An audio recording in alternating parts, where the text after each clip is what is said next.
Welcome to the Del Walmsley Radio Show. Del challenges the status quo, questions everything, and empowers you to return to your core beliefs to make your life better. If you're ready to hear the truth and get your roadmap to the lifestyle you really want, the next hour will change your life. And now, your host, self-made millionaire, national award-winning investor of the year, CEO and founder of Lifestyles Unlimited, Del Walmsley. Welcome to the Del Walmsley Radio Show, where the hype ends and the help begins. I'm your host, Del Walmsley, and as always, we're working on your financial freedom. Today, my friends, though, I don't think I'm actually working on your financial freedom. I think I'm working on just a conversation. The conversation today is about what's important in life. And why do I want to have this conversation? Well, because it's like pre-Thanksgiving. I wanted to have this conversation, and it started out this morning. The conversation was going to be this cheerful, exciting rendition of life and how really happy and lucky and how much we have to be thankful for. And about that time, I was riding the bike and working out this morning, and I got a call from my aunt, and she was telling me my great aunt was very sick, and they just put her into a hospice. And I said, what's a hospice? And they said, well, it's basically a place you go where they just keep you medicated until you die. I said, it sounds like you're putting down an animal. She goes, yeah, it's kind of what it is. And man, it kind of freaked me out a little bit because, like I said, I've been living my whole life as if I'll never live past 65 years of age. And you know, you're always wondering what happens if. Now, lately we've had these situations where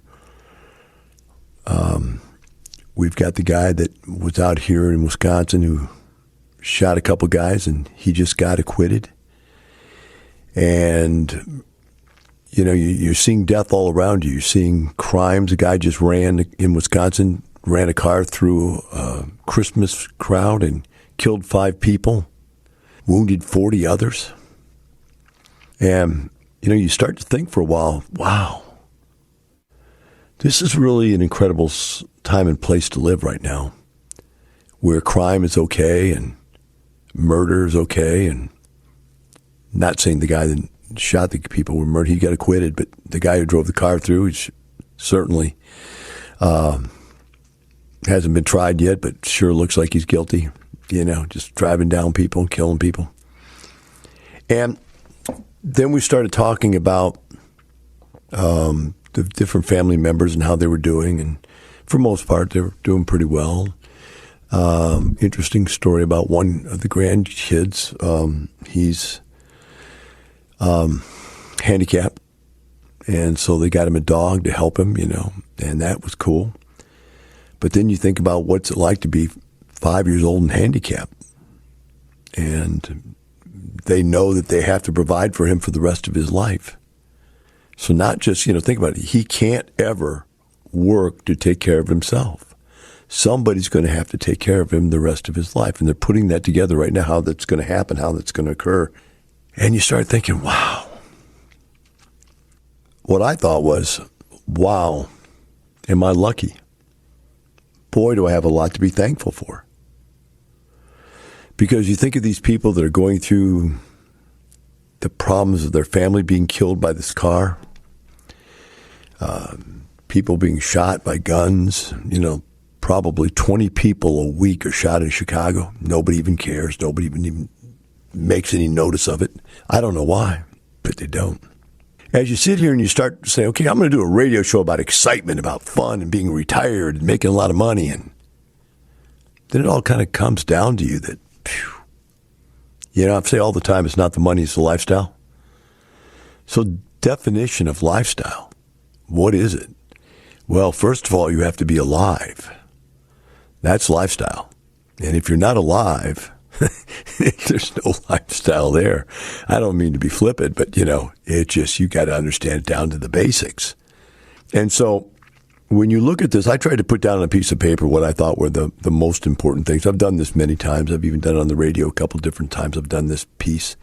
And I'm not even going back to what I've done in the past. I'm just going with what what I'm sitting here right now feeling today. And I think everybody's a little bit different and going to have a little bit different feeling. But I think first and foremost, health has got to be it. I mean, I've almost died like 5 times in my life. I had things that brought me right to the precipice where I was going to die. In fact, a couple times I actually did go under to where I was dead. They brought me back. I think 2 times in my life I've been brought back. But I've been very, very sick many times. And there's just nothing like being healthy. I mean, right now where I live, in Houston, Texas, the weather is absolutely perfect. The skies are blue. The air is clean and crisp and cool. I walk outside of my house and my home is beautiful. My backyard is unbelievable. And I'm just amazed. I'm just sitting there going, man, this is the most beautiful thing in the world, being alive in this beauty right here. Now, of course, you could live on the edge of the Grand Canyon. You could live on the edge of the ocean. You could live on the edge of Lake Mead. There's a lot of beautiful places. Don't get me wrong. It's not my yard. It's the most beautiful place in the whole world. But to me, if you've ever seen my yard, it's incredible. And it's incredible enough that it's mine and it's right out my door. Just love it. But what's incredible is that I'm still alive. I went out the other night and got really drunk. And they threw me in my limo, and the limo took me home. I mean, that's incredible. Some people walk out drunk and get in their car and drive and die. I was lucky enough that they threw me in my limo and sent me home. There's just some stuff in life that you got to look at and go, man, I am so lucky that this occurs the way it occurs in my life. And I remember when I was a little fat kid. And this gets me into the second part. I mean, being alive and being healthy. And I remember being sick. I mean, I remember having pain in my back. I had a pinched nerve in my back. And thankfully, one of my members brought their niece in who is a chiropractor. No, she was actually a physical therapist. And she showed me how to exercise in a way to take the pressure off those nerves. And now I can walk again. I couldn't even walk. I couldn't stand. And I've been doing these core exercises now for about a year, maybe a year and a half. And they've changed everything. I can walk again. I actually did deadlifts the other day with 200-pound deadlifts. I'm thinking, man, I couldn't lift 5 pounds. Now I'm back deadlifting. And I'm thinking to myself, how lucky am I? I just lost 40 pounds. I have energy and enthusiasm and the ability to bend over and twist and get up and down off the ground, which I couldn't do. I couldn't even get up and down off the ground before. So I want to merge number one into number two. And number one is health, being sick or being injured. I've had so many injuries. I've been so sick in the last 15 years since I was 50 years old. It really kind of all started at age 50 when I got cancer. Things started going wrong. I joked that body parts started falling off. But this health situation, man, you've got to be thankful if you're healthy. That is enough in itself to be thankful for.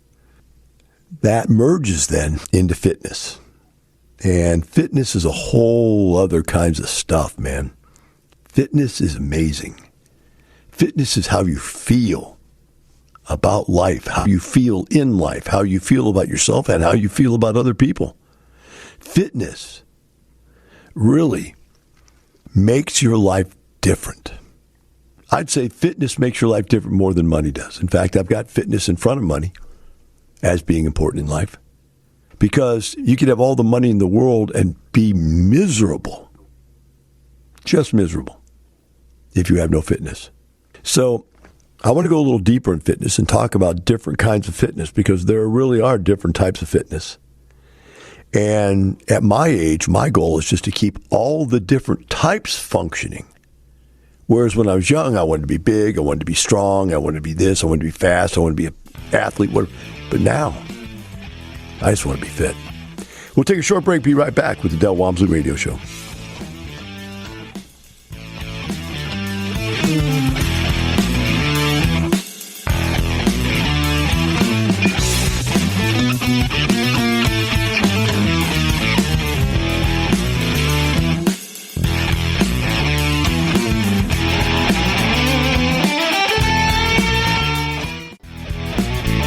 Welcome back. Now here's some more unconventional wisdom to set you free from the man on a mission to retire America, one person at a time, Del Walmsley.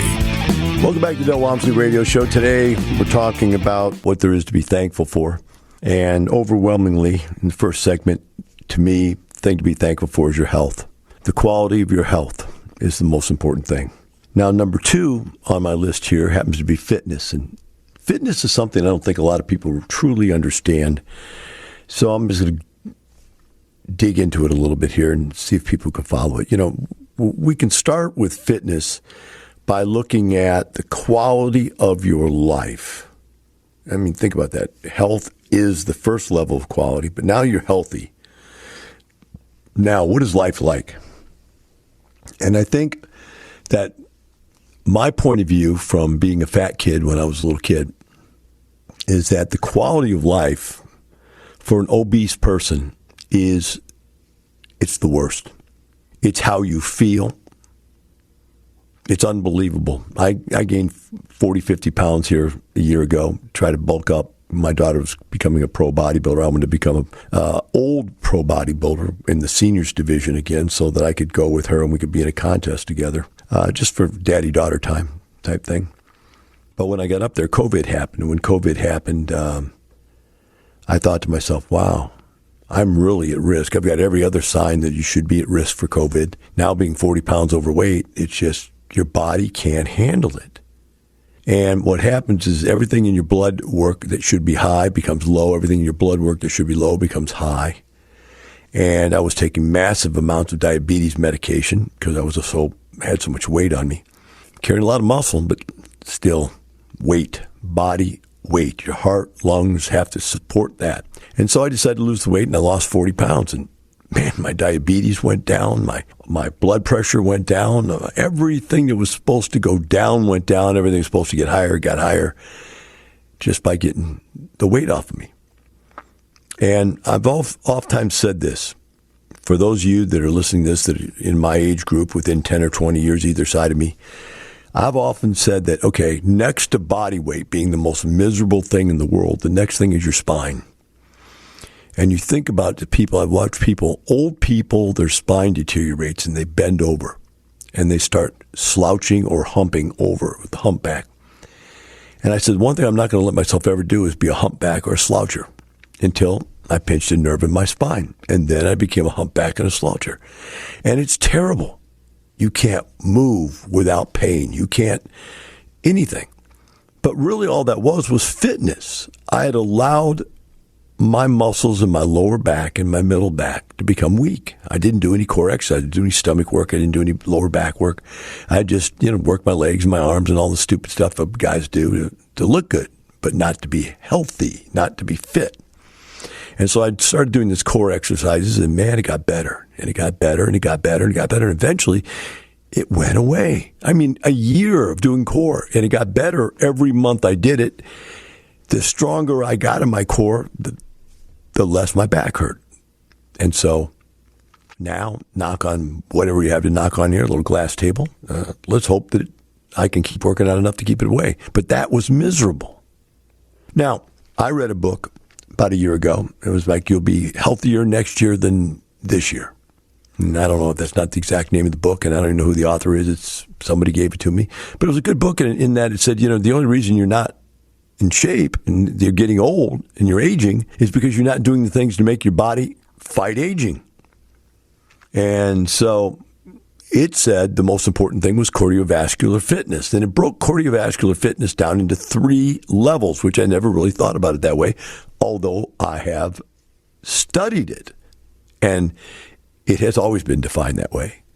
That there is the cardiovascular fitness of long-term aerobic exercise. So I've got the kind of muscles and oxygen uptake in my muscles that allows for aerobics. I can do, right now I'm up to 2 hours a day on a bicycle. I ride the bike 2 hours a day, and that's the stationary bike. And I watch TV, or I watch movies, or I watch videos on how to do things, build things, or I read books or whatever. It's just a beautiful time. 2 hours a day, I get away to do nothing but feel fit. And it's part of the reason why I was able to lose 40 pounds in a very short period of time. I mean, you're burning 1,000 calories a bike ride there.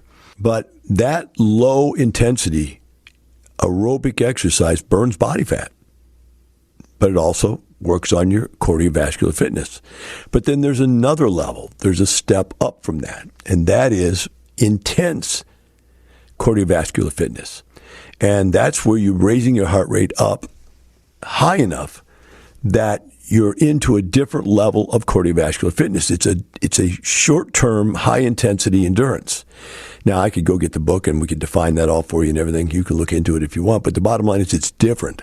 And this is the ability for me to ride the bike, not at level 4 for 2 hours, but to get to the point where my anaerobic or my aerobic conditioning merges with my anaerobic conditioning, which is my muscular strength, to allow me to ride the bike on level 10 for 2 hours, not level 4. And to keep my heart rate up over 110 for 2 hours and it not bother me. Whereas when I first started trying to do it, to get my heart rate over 110, I couldn't last more than 5 minutes. I was like, I was dying. Now I can go up to 110 or better, and I can stay there. Now, there's one more level, and that's to go up to about 130, 140 heartbeats per minute and maintain that. And that is like athletic perfection if you can do that. I haven't got to that level yet. I'm up to the level like level 10 on the bike for 2 hours. And actually, I did 3.5 hours the other day because I just got bored with had nothing doing. I was watching some good shows. But the bottom line is that this level of cardiovascular fitness is different than the low-end aerobics. So you've got to do low-end aerobics, but you also got to go back up and do high-end aerobics. And then there's the next step, which is anaerobics, which is lifting weights. And so you can lift weights in sets of 15, sets of 10. And the idea of anaerobics, you actually work until the muscle fails. You actually go to where the muscle cannot contract one more time. That's anaerobics. And that makes your muscles grow. That makes them get stronger, makes them get bigger. But even within that, there are sets of 15, there are sets of 10, there are sets of 5. And even with that, you can manipulate the anaerobic training to be strong on a 15-rep set or a 10-rep set or a 5-rep set or a 2-rep set. And each of those levels is completely different. So what's the difference? Well, the difference is when I do deadlifts with doing 10 reps, it's more endurance than it is actually strength. When you go up to 5 reps, now you're literally how strong are you? And to be able to lift a weight that 5 times makes you fail, that's pretty heavy weight. Then when you go down to 2 reps, that's just basically blowing out your strength. That's making your body show what it can do and pushing it to the max. That type of level. And what I want to get across to you is that each and every one of these, although they're different, do something different in the way you live. And hence to the point where you can actually live life in a normal manner. We'll be right back with the Del Walmsley Radio Show.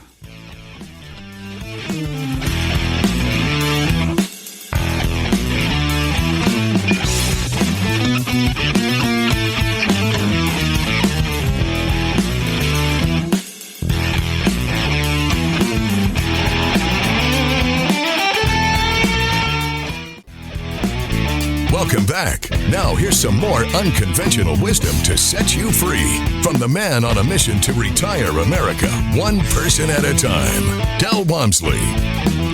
Welcome back to the Del Walmsley Radio Show. Today, we're talking about what we have to be thankful for. This is a pre-Thanksgiving show. And the first segment, we talked about health. The second segment, we talked about fitness. The third segment now is finances. And let's talk about that for a second. So you're healthy and you're fit. If you're not healthy and you're not fit, you don't really care about money. Yeah, you need it. Don't get me wrong. But if you're miserable, the misery of being unhealthy, the misery of being out of shape is painful every day. But money is one of those things that, just like everything else in life, what you don't have, you need, you want. If you don't have air, you want air. You don't have water, you want water. You don't have food, you want food. And if you don't have money, you want money. So I'm 65 years old. Been retired since I was 34 years old. Every day of my life, I have people coming over to my house to work on things, people to do work for me. I just see people working everywhere, and I go, my God, how could you get up every single day of your life and go to work? Now, some people go, that's crazy, because you've internalized it, guys. You really have. You've internalized that that's the way the world works. You get up, you go to work. But being retired since I was 34 years of age, I've long lost that internalization. Sometimes I sleep till noon. I think I slept till 2:30 yesterday because I'd been up the night before partying. I have no time clock. I just do stuff when I want to do it. Sometimes I'll stay up all night long on purpose just because I'm doing something I want to do, and then I'll sleep the next day. Now, all of that is functional because I have money. If you don't have money, work is your only choice, and you've got to get up and go to work. And then what gets me is how little money people make working. It really is a situation where the kids today are smart enough to see that they're not making squat by going to work, especially since the government is giving them more money not to work than they're getting by going to work.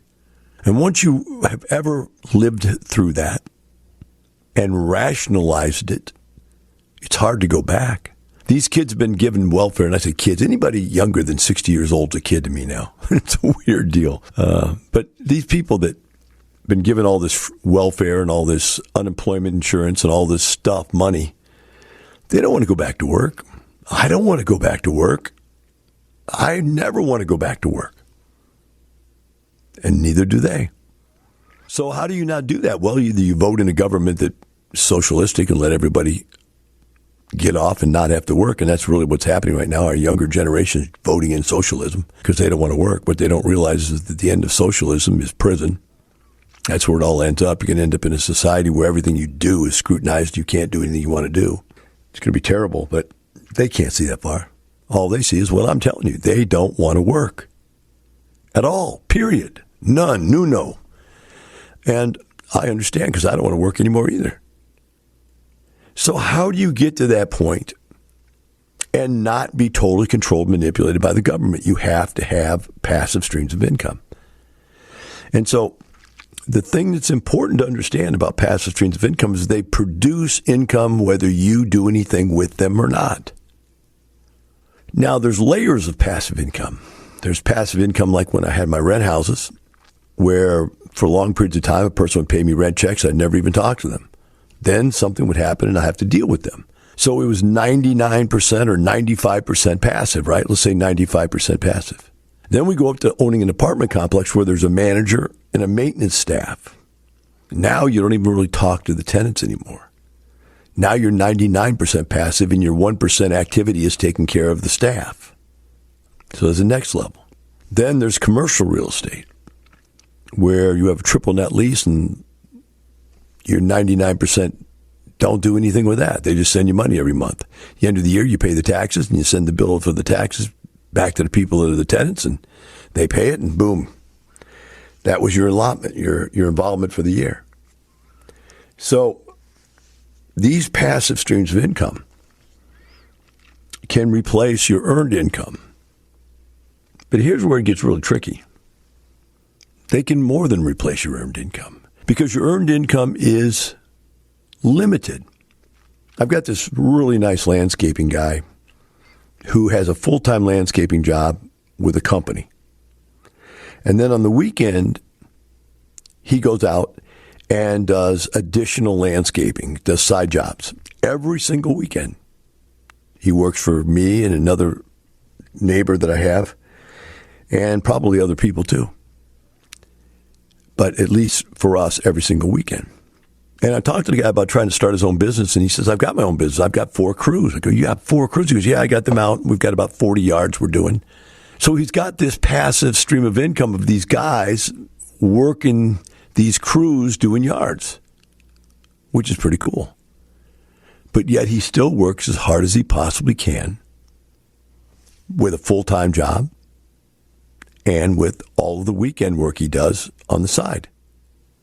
And I've tried to speak with him about it, and it's really hard because he's a very proud guy and he's a hard worker. And you don't want to diminish any of that, especially since you want him to work hard for you. But the reality is that all this time he spends doing this extra hard work is only earning him small amounts, in fact, very small incremental increases in the total amount of money he makes a year. He'd be way better off to be putting out more crews. And he can't, in his mind, allow himself to let go of the full-time job he has to go into business on his own. So I really don't know how he makes it all work. But the bottom line is that even though he has passive streams of income attached to him in some way, he still is killing himself. And so the thing about passive income that's interesting is that in earned income, you're limited by the amount of time you're willing to put into it. In passive income, time isn't the limiting factor anymore. It's how much you can save up. How much of your wealth are you willing to put aside and put it into a business of some kind that makes money? And that difference, really, that difference is how much you can grow your passive streams of income. I was counting the other day, just out of curiosity, I wanted to figure it out. I have 20 companies, 20 different companies that I own. I have 5 more companies that I'm a part owner in, that I own with other people. So I have 25 companies I have ownership in, 20 of which I own free all by myself. And I was just thinking, in each one of those businesses, there are groups of people, large groups of people, that are working and performing activities to make and earn money. And when these guys come to work on my house and they see me, I'm always in the same thing. I'm wearing shorts and T-shirt and tennis shoes. I really don't ever get dressed up anymore. There's no reason to it. Unless I'm going to do an expo or a giant event, I don't really dress up. And so they see me and they see me messing around with my train set, or they see me messing around in my gym, or they see me messing around in my workshop, my tools, working in the yard, whatever they see me doing, I'm taking care of my koi. It always looks like I'm just goofing off.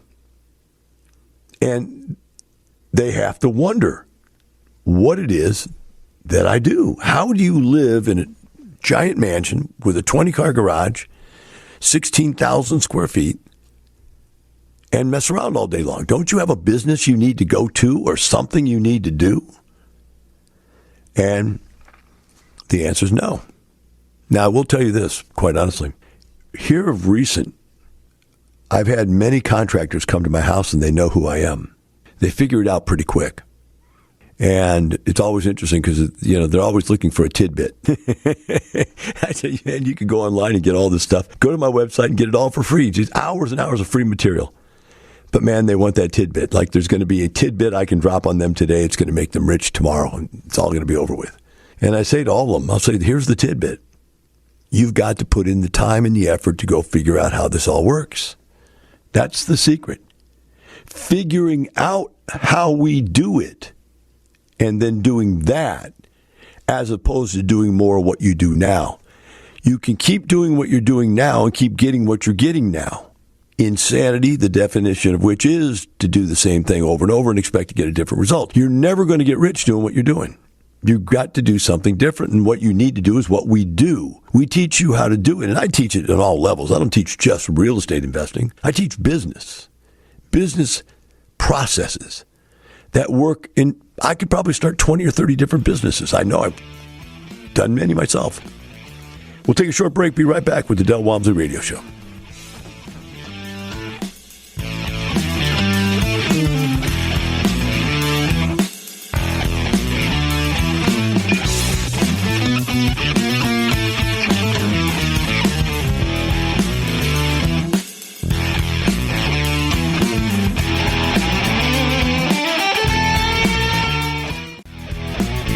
Welcome back. Now here's some more unconventional wisdom to set you free from the man on a mission to retire America, one person at a time, Del Walmsley.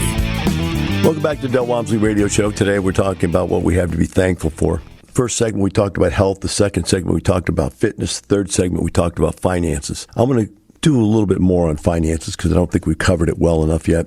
Basically, we're talking about the fact that you're forced to work the rest of your life.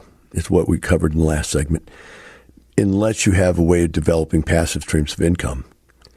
Let's go one step further. Let's talk about the quality of life. Now, let's go all the way down to the bottom. The bottom of quality of life is where you have to live off somebody else. You're a financial burden for the world. And that, to me, is just such a stress. I mean, obviously some people don't care if they're a financial burden on the world, but I do. And I would never want to be that. I'd never want to have to live off somebody else. And, I remember when I was a kid, we called it mooch off somebody else. It's the way we termed it. You mooch or you. Let's go the other way, though. Go all the way back over to the other side of that equation. And on the continuum, there's the difference between having the amount of money necessary to survive and get along to having massive amounts of money. Big difference. And I did a show a few weeks back about Tillman Fertitta and how wealthy a billionaire is compared to a mere multimillionaire. And it really is. It's impossible for you to understand that even if you're worth $100 million, that's nowhere near $1 billion. It's just not even close. I mean, there's 1,000 million to $1 billion. If you have 100, then you're 900 million short. It's just not even, you can't even conceive what $1 billion is, right? So the quality of life at each and every level, whether or not you're just a regular person making, surviving on $2 or $3 or $4 or $5 or $10,000 a month, to where you're making, I was talking to a guy the other day, about making $150,000 a month, to $250,000 a month, to $500,000 a month. And what the difference is in the quality of your life as you go through that transition. I've gone through that, and it's weird, to say the least. I mean, you just can't even imagine making more money in a month than most people make an entire year. In fact, maybe more than they make in 2 years. And you're making that every month. And you think to yourself, what is all this? Why was it so hard for me to make $2,000 a month when I was a kid? How was it so hard to make $10,000 a month and think I was actually very successful at $10,000 a month? When every time I buy a new business, it plops another 10 or so thousand into my income. And so, I bought 7 businesses last year. Actually, I started another one that's 8 businesses. So plop another 80 grand a month into my pocket. And just think about that, how different that is. And I do every day. I think, my gosh. I went out the other day and I bought professional woodworking tools, industrial size and strength. And I realized that each one of these tools, although it was just massive and expensive, cost about the same thing as the purses I buy my wife. I go, my gosh, we buy those like they're water, right? And so we think about these things and you go, man, what a difference in life, huh? What a difference in the quality of life. And so I bought these machines thinking, okay, I'm going to upgrade my shop. So I upgraded my shop and I got done and I go, like, okay, I'm upgraded. What now? Well, let's build stuff. So I build stuff and okay, what now? I did that with trains. I got more trains than I could ever run in a whole lifetime. I got more guns than I could ever shoot in a whole lifetime. You get to this point where you go, wow, I'm into this hobby, so I'm going to go buy everything there is in this hobby. Okay, now I've got it all. Learn to use it, have fun. Now what? So there's a big difference. The biggest difference that I know of is the fact that you don't ever worry about money. I have enough money that if I never made another dime again the rest of my life, I'd be able to live like a king for the rest of my life. Like a king. And so I don't worry about money. Money is not a problem. It's not even a thought process in many cases anymore. It's just kind of like, well, we need to sweep the garage and deposit money in the bank. Because that's what we do. There's something there. So when you get to that point, then the next level is family and friends. And I don't have a lot of family, so I had really to accentuate the friendship thing. Family and friends, those people around you that care about you, you care about them, they're important. And I don't even know how to express how important they are. I don't think I could do a good job of it because I'm not very good at articulating friendship. I'm not very good at articulating love and families and so on and so forth because I came out of a family that didn't have any of that. We didn't have any love. We didn't share it. We didn't say that. And very difficult. In fact, I didn't really even run into my family until I was in my 50s, and actually might be my 60s. Yeah, probably in my 60s I ran into my family again. I hadn't seen them in years. We had a family reunion, and I think I paid for a good share of the people to show up at the family reunion because they were all broke and they couldn't afford to even come. So I bought some plane tickets for different people and everything. We did it back where I grew up at. And that was fun. But getting to see all these people and thinking, I haven't been a part of a family for 40 or 50 years. Huh. Then I was part of a family again. All of a sudden, all these people were back in my life. Strange stuff. Now my daughter's gone away. She's fallen in love with the guy, and she's moved out of town. She moved to where he lives at the East Coast. And now she's gone, so that part of my family's gone. Melissa's family's pretty much in our lives all the time. Daughter's working for us now. So the family and friends thing is really important. I just can't articulate it enough. But I know this, that the family and friends don't want you to be sick, and they don't want you to be dead, and they don't want you to be broke. So you want to make sure that stuff's taken care of. Well, my friends, I hope you all have a wonderful Thanksgiving, and that you can and always will remember, it's not the money, it's the lifestyle. Have a wonderful day.